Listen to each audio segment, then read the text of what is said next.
All right, we are in the middle of the fifth Mishnah in the 10th chapter of Masechah Shabbos. As we mentioned last time, specifically the 10th chapter is jam-packed, but specifically the fifth Mishnah has a number of major sugyas. This is one of the most fundamental and central Mishnayos in the entire Masechta.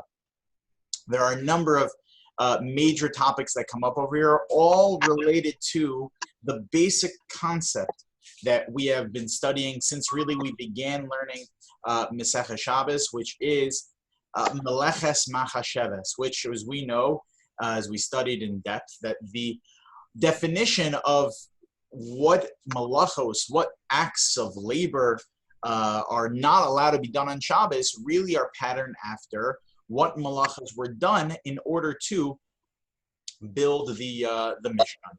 So and that's the concept of Meleches Machshavas, and the concept of Meleches Machshavas manifests itself in a number of different halachos.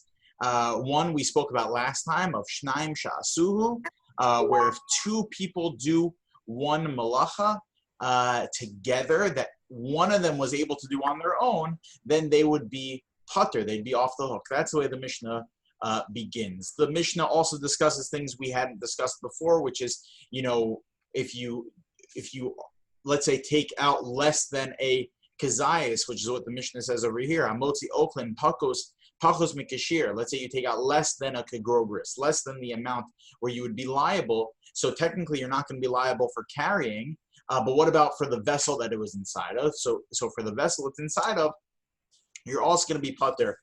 Why? Because that's a concept called malacha she'ena tzricha lagufa. At the end of the day, you're not carrying the kli to take out the kli. You're not carrying the vessel in order to get the vessel into a new domain, but you're only doing it to service the item that it's carrying, the item inside of it, the food or whatever it might be that's inside of it. And so therefore, I'm not going to be liable for the vessel because I never had intention really to carry the vessel for the sake of carrying the vessel. That's called a malacha she'ena tzricha lagufa, again, because it's not under the rubric of meleches machashavas. And today we're going to get to another one just like that. Es hachai b'mita. Let's say you have a person who is healthy, and they are in, the Mishnah uses the example of a bed. And this wouldn't apply only to a bed. Let's say they're inside of a wheelchair or a stroller, something like that. You have a person who is on a bed or something like that, on a stretcher, and you carry them out. Now, we're going to get to how the halacha mandates that, this exemption over here, which we'll get to the exemption soon, is only going to apply to healthy people, okay? That's what we're talking about. We're talking about a healthy person, but for whatever reason, they're lying down in the bed and you're carrying them out in the bed. So, pater af alamita, not only are you exempt for carrying the person, but you're also exempt for carrying the bed.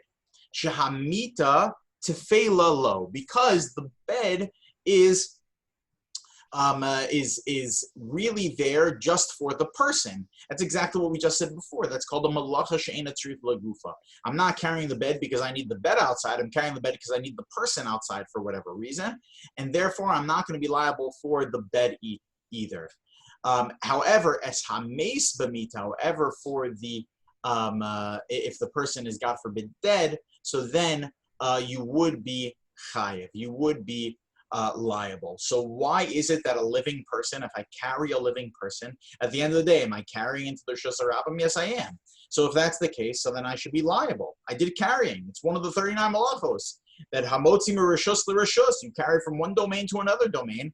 I should be liable for that. So then why is it that I would be patur if the person is alive?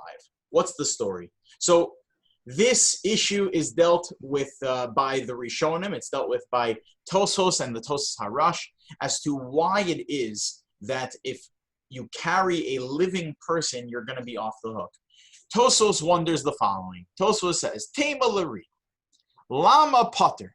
Why is it that you're going to be patur? Why is it that you're going to be exempt for carrying a live person? At the end of the day, you're carrying them. So Tosas goes through a few different possibilities.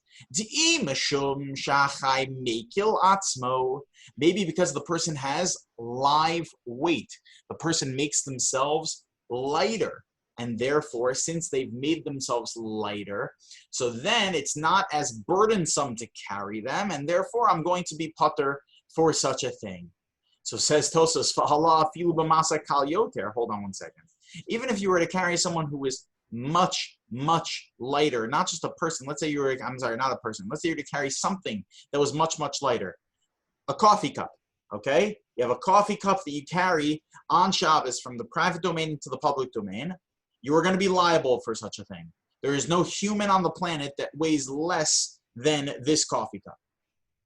So if that's the case, so I'm going to be chayav for carrying the coffee cup, but I'm going to be exempt for carrying the person. So Tosos' first assumption is that because the person has live weight, they make themselves lighter. That can't be the reason why you're exempt, because we know that you'd be liable for carrying even things that are more light, that are easier to carry than the person. Okay, so let's see the next possibility. V'imishum, Tosos gives a second possibility now. V'imishum dishnayim sha'asuhu piturim. So Tosos says, referencing the first part of Mishnah Hay, the first part of what we discussed last time, which is, hold on, being that the person has live weight, that's like shnayim sha'asu, that's like two people doing the malacha together, right? Because I'm carrying the person, and the person is carrying themselves. They're carrying part of the weight. So it's like two people doing it together, and therefore I should be off the hook. But remember, what was the exemption to the rule of Shnayim Shasu? That both parties needed to have been able to do it on their own. A person does not have the ability to levitate themselves and carry themselves into the Rishus HaYachid or into the Rishus HaRabim, right? So basically what that creates then is a situation of Zeh Yachol v'Zeh Eino Yachol. I'm able to carry the person. He, though, is not able to completely carry themselves. They may have live weight, but they can't completely carry themselves. And therefore, if not for me carrying them, they would not have been able to get into the other domain. So Tosa says that this wouldn't work either.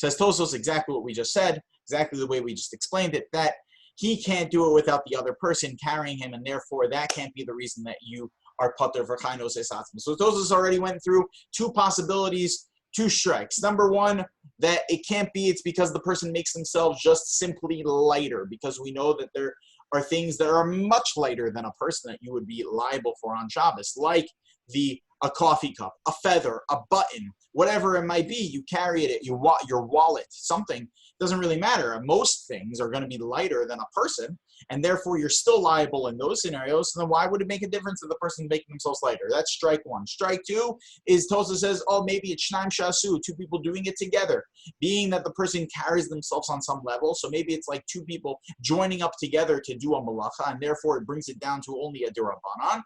Says Tosos, though, no, because the person who is being carried is not able to completely carry themselves. And therefore, we still view it as if the person carrying them is doing everything himself. Okay?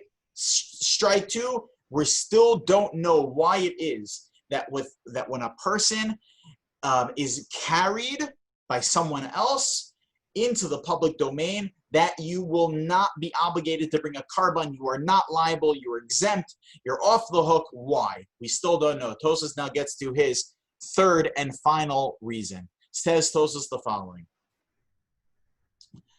V'omer ri.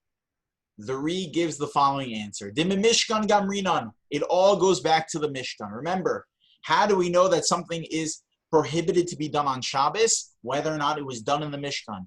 In the Mishkan, what did they carry when they were going between domains? When they were going from the wagon, they would carry the boards from the wagon onto the ground, or the ground onto the wagon as they would move, through the wilderness, or so how did they do it? What materials were they carrying? So says Tosos, they were carrying inanimate objects. Nothing that they would carry was alive. So says Tosos, now I understand very well then why it is that Chai Noseis Atzmo is pater. Because carrying a live person was never done in the Mishkan. If carrying a live person was never done in the Mishkan, so then by definition, I cannot be liable. This, by the way, is within Tosos' understanding of how we view the Mishkan in general. Tosos takes a very literal sense of learning something out from the Mishkan, that it's not simply the concept of what was done in the building of the Mishkan, but it's really like if this was not done practically when building the Mishkan, so then you're going to be off the hook for it on Shabbos. Tosos takes a very literal understanding of that, and he applies it over here as well. The Omer Ri, the Ri says the Mishkan Gamrinan. We learned it from the Mishkan. Shelo hayu nosin davar chai. When building the Mishkan, nothing alive was ever carried. Sha'atechashim v'ha'ilim hayu cholchim b'ragleihem. Because any animals that they would use their hides for would walk on their feet. They were still alive. The chilazon that they would use for the tcheles, the second you took it out of the water, it already died. So then if that's the case, they didn't carry anything that was still alive. The comment is neshamat fenichale kiheche delitzel tzviye. Okay, fine. So Tosos basically answers his question. After two strikes, he answers his question by saying that the reason you're not liable for carrying a living person on Shabbos is because in the Mishkan they never carried living people. Okay. So the Tosos Harush though has a major issue with Tosos' assumption over here. A major issue. Number one, says the Tosos Harush, which is written by the Talmidim of Rabbeinu Asher ben Yechiel, the great first Ashkenaz Rishon that then moved to Toledo, Spain in 1301 until he died in 1327. The Rush asks a few major questions on Tosos. Number one, granted, they did not carry anything that was alive in the Mishkan. What did they carry, though? They carried dead animals, right? They carry dead animals, and therefore I'm not allowed to carry anything that is dead or injured on Shabbos in the public domain. However, if it's alive, it should be no problem.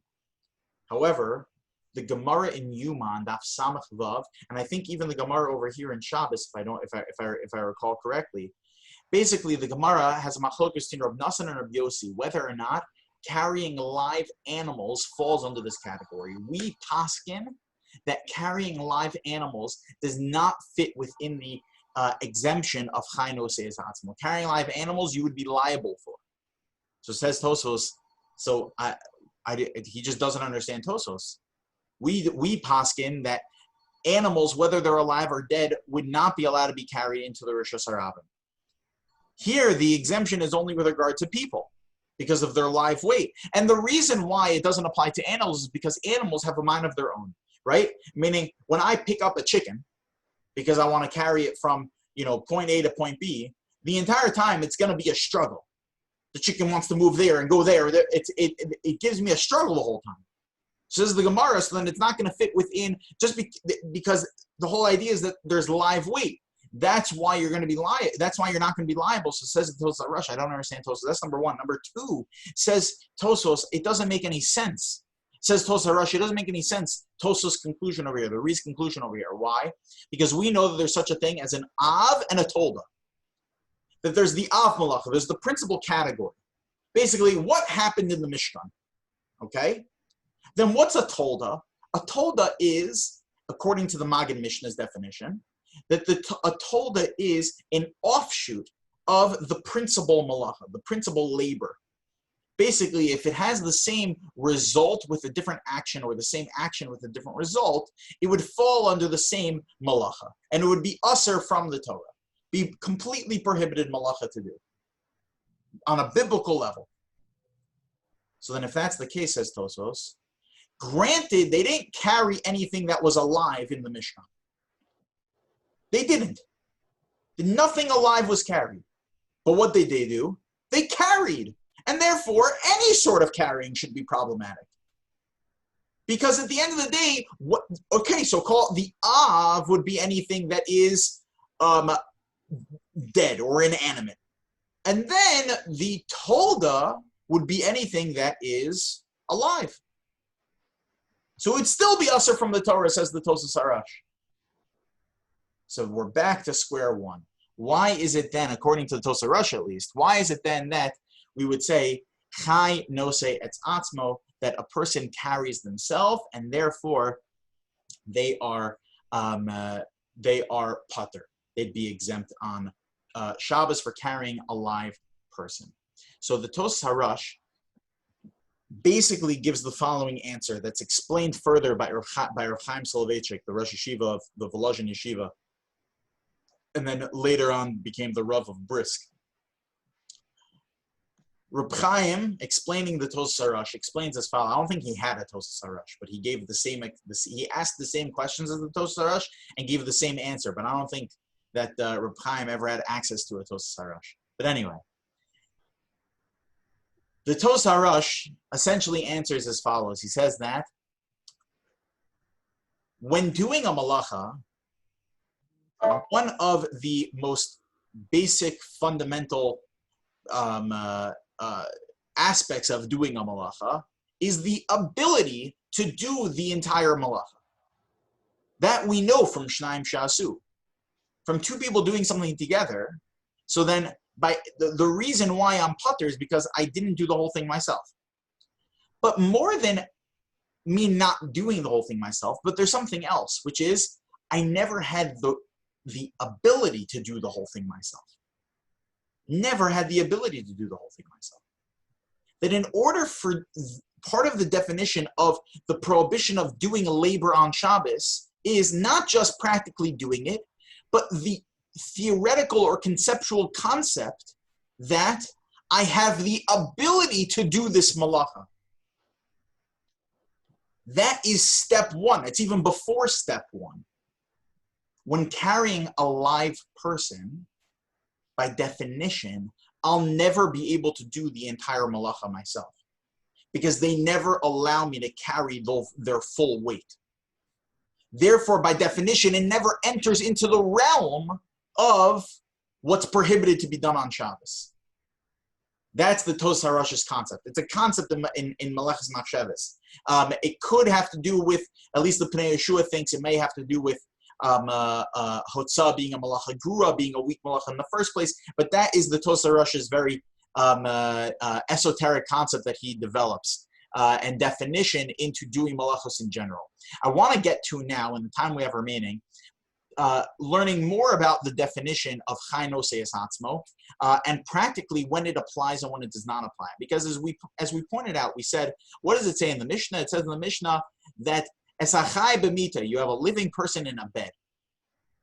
Pater Af Alamita, you're going to be pater even for carrying the bed. So, we pointed out that at least according to halacha, the person is not allowed to be confined in any sort of way. Basically, if the person is, God forbid, crippled and you need to push them in a wheelchair, that would be a problem on Shabbos because they are not able to walk on their own. So this is what the Gemara refers to as kafus, that the person is tied up, infirmed in some way that doesn't allow you to be able to carry them. It doesn't allow them to be able to carry part of themselves. Basically, at least according to Tosas Harash, what it means is that you will be doing the whole thing.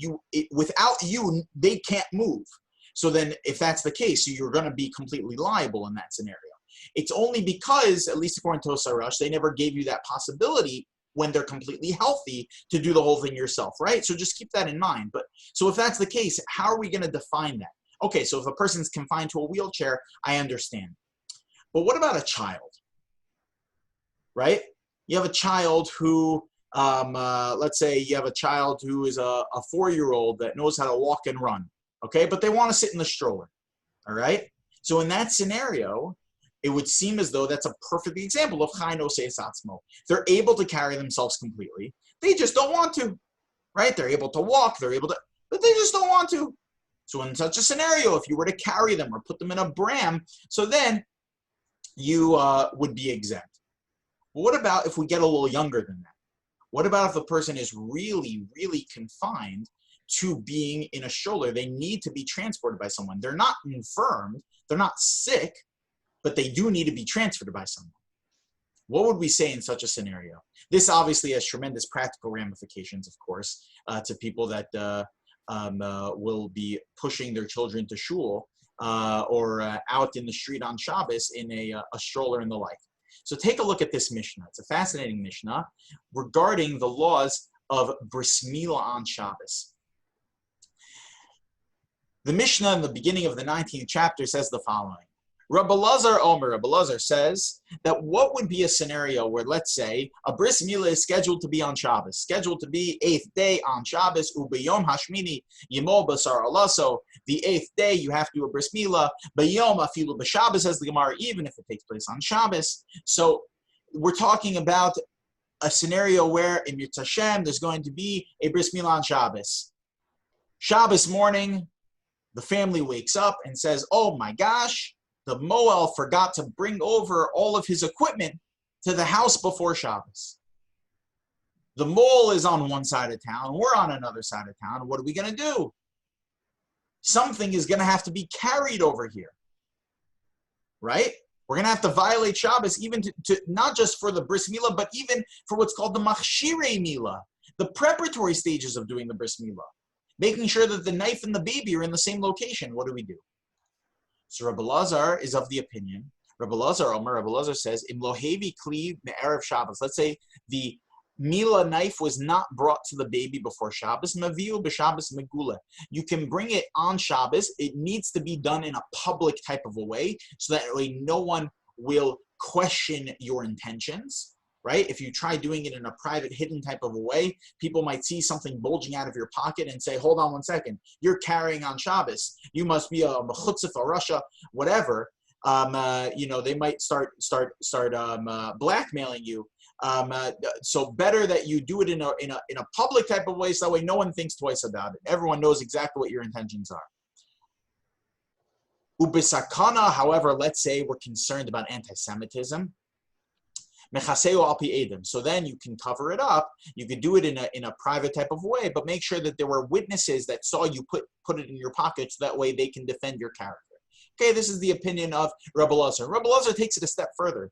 V'odam Rabbi Lazar korsim eitzim lasos b'chamim lasos kli barzel.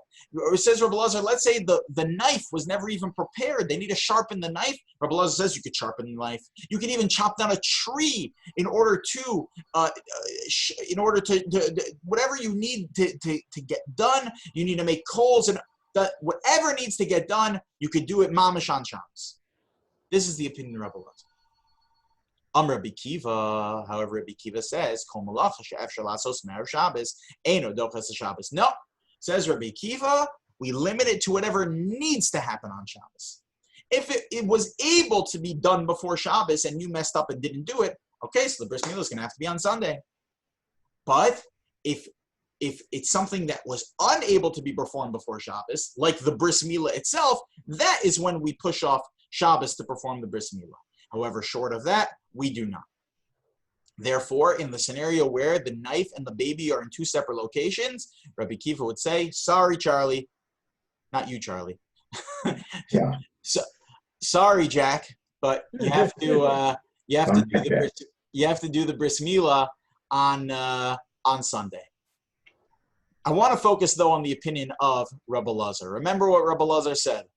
Rabbi Lazar said that if the knife and the baby were not in the same location, you bring the knife to the baby. Imlo hevi kli me'erev Shabbos mevio b'Shabbos megula. You bring the knife to the baby. Tosfos asks, I don't understand, says Tosfos. I have a much better solution. Tosfos says the following.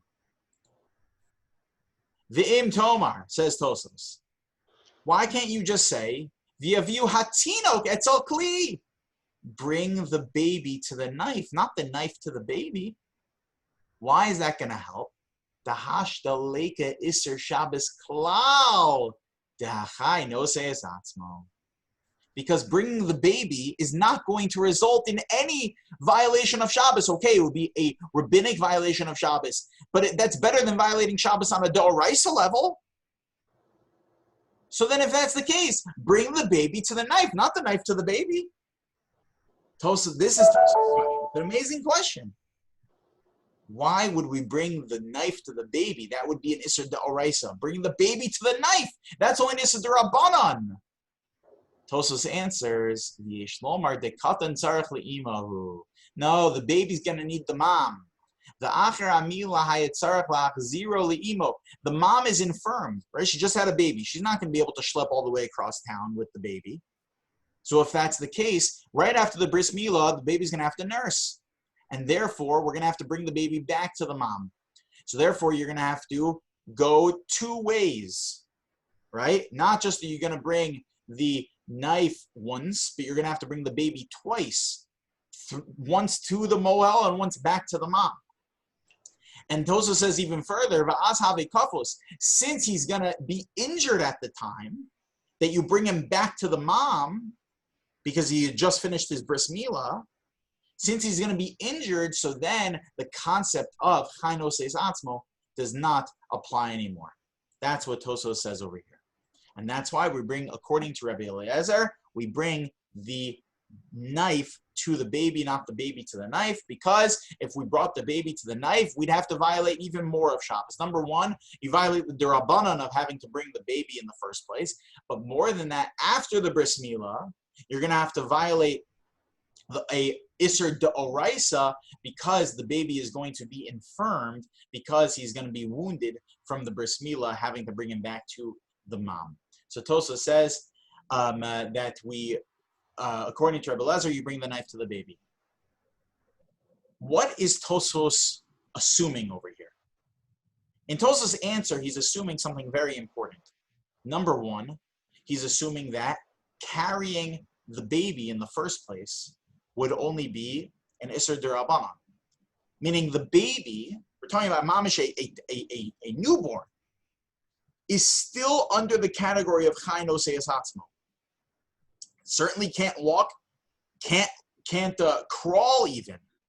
And yet, even though they are completely dependent on someone else carrying them, they fit under the category of chai no seis atzmo, of having this live weight. So that's the first assumption of Tosos. The second assumption Tosos makes is that we have, as the Mishnah says in Pirkei Avos, that Chacham einav berosho, that Tosos says we try and forecast the future when making our halachic decisions. That better that we violate one prohibition now instead of setting up a scenario where we're going to end up violating more prohibitions in the future. So this is the two major assumptions that Tosos makes. However, take a look at the Rashba. The Rashba writes the following. The Rashba says, Rebbe Eliezer says, Im lo hevi me'erev Shabbos, meviu b'Shabbos, right? If the knife wasn't brought to the baby before Shabbos, you bring it on Shabbos. Says the Rashba, Hikshu b'Tosos. Tosos asks, Lama yevi izemel etzel tinok, yevi tinok etzel izemel. Why are you bringing the baby to the knife? Bring the knife. Why are you bringing the knife to the baby? Bring the baby to the knife.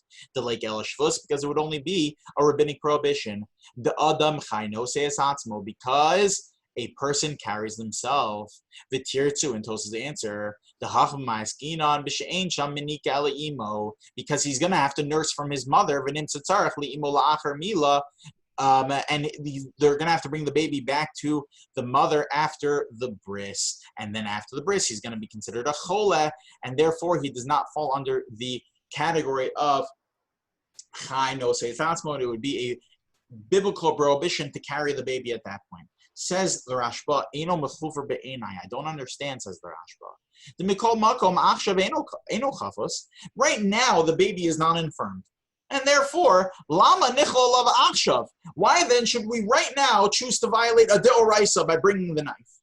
Instead, right now, it's only a rabbinic prohibition. So worry about right now. The Ramban uses a language called ein mitzvah el b'mkomo b'shaita, that we don't try and forecast the future. Right now, is there going to be a biblical prohibition or a rabbinic prohibition? If it's only a rabbinic prohibition, choose the rabbinic route. Don't get stuck don't choose to do a d'oraisa prohibition because you're worried about in the future that you may lead to more. No. We'll worry about that when we get there. Right now, just worry about doing this in the least problematic way. So right now, right now it's only a rabbinic prohibition, therefore you should just bring the baby to the knife. Says Rashba, because who knows? Maybe after the bris, there's going to be a wet nurse there that is going to be able to take care of the baby, that the mom is not going to be necessary after the bris, and the baby won't have to be brought back to the mother. Who knows? And therefore, says the Rashba, I don't understand why Tosa says we have to bring the knife to the baby for Tosa's reason. Rather, the Rashba gives a different understanding why we have to bring the knife to the baby. Because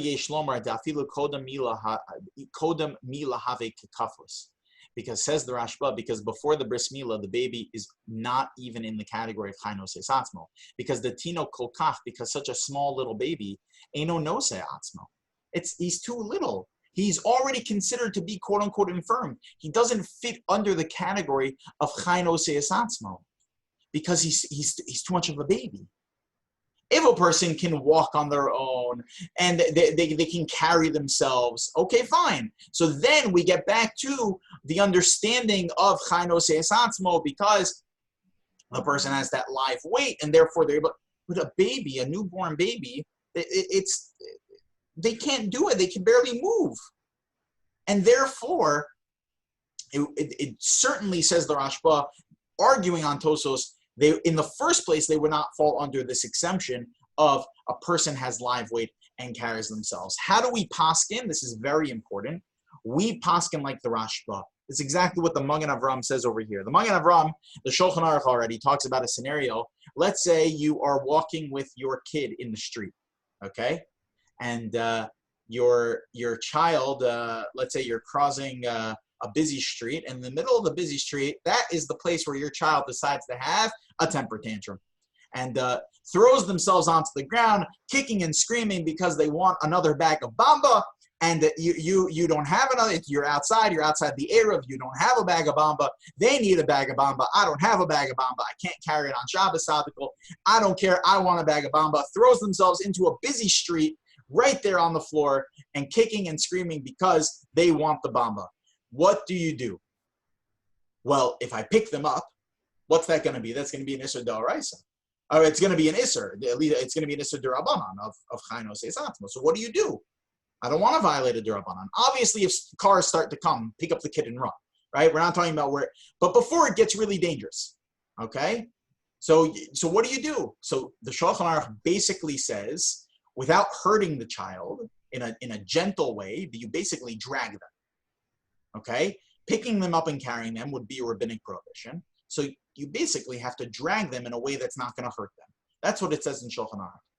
So the Magen Avram uses this as a opportunity to quote this Rashba and say that just so you should know that the definition of chaynos atzmo, says the Rashba, only applies to a child who's able to carry themselves in the first place.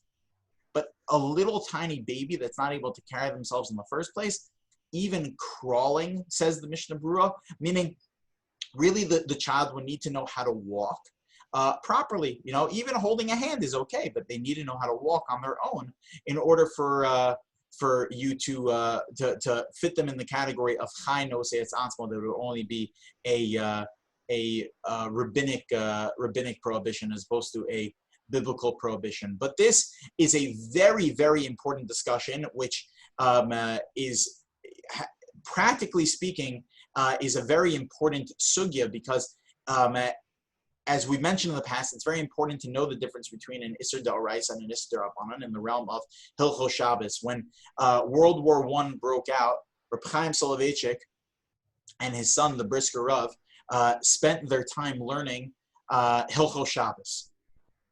Because they assumed that there were going to be a number of different shilas that would come up during the war that, relating to Shabbos. What sefer do you think they learned? They didn't learn the Shulchan Aruch. You know what sefer they learned? They learned the Rambam. Why? Because in the Rambam gives you the definition of each and every halacha, whether it's the Oraisa or it's the Rabbanan, because it is, generally speaking, we're religious Jews. We follow rabbinic prohibitions, we follow biblical prohibitions, we do rabbinic mitzvot, we do biblical mitzvot, we do them all. However, under extreme circumstances, there are times where rabbinic prohibitions don't apply, and therefore it is critical to know when those biblical, what's the difference between whether or not a prohibition is biblical or rabbinic. This is no exception with regard to scenarios that would come up where you have to transport a person. It's important to know whether or not you're dealing with this being an Isser D'Oraisa or an Isser D'Rabbanan. Okay, we will stop here. We'll finish the 10th chapter next time, Mirza Hashem. Next Wednesday, we'll finish the 10th chapter, and hopefully we'll also begin the 11th chapter. In case anyone was wondering, the 11th chapter is kind of the wrapping up the laws of carrying on Shabbos, which are months of learning these laws. Just in probably the next couple of weeks, we'll be finishing up, and then the 12th chapter begins the discussion of more malachos of the 39. But we're coming up to it. But we'll continue, God willing, next week. All right. For those that haven't yet, I think everyone here has. But please let your friends know if they haven't yet to register for the gala, God willing, that's coming up Monday night. It's going to be an amazing event where we'll be able to give proper Akar Satov to Rabbi Wogelanter and Shashi. And if everyone today were to call just two of their friends and make sure that they registered or involved, we'll start a pattern. We already have a tremendous outpour of love and support for the gala, but the more the merrier. So just make those phone calls. All right. Good to see you, everyone. Thank you. Great to see everyone. Bye. Take care. Take care. Jerry, how's the new house? Good. Pretty much done. Yeah? Yeah.